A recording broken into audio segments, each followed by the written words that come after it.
Со вклучени сирени од возилата на итната медицинска помош од повеќе градови во земјата утрово го поддржаа протестот за 30% поголема плата, нов колективен договор, бенефициран стаж, покачување на додатокот за инфекција од 1 на 4% и трансформација на договорите на определено во договори на неопределено време на здравствените работници и за административно-техничкиот персонал. За премиерот, оваа влада многу посветила за медицинската професија.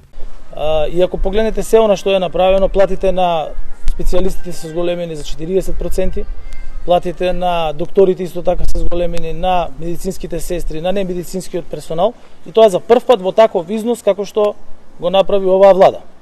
Дополнително со општиот колективен договор беа зголемени платите на сите работници за 10% и сите ќе добијат К15 до крајот на годината во износ од 10.000 денари, а од наредната година, така како што е предвидено во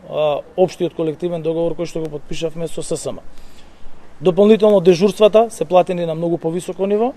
така да ако ја погледнеме медицинската професија, здравствената професија во мандатот на оваа влада, визави она што беше во претходните мандати, тогаш денеска на вистина е посветено многу на медицинската професија.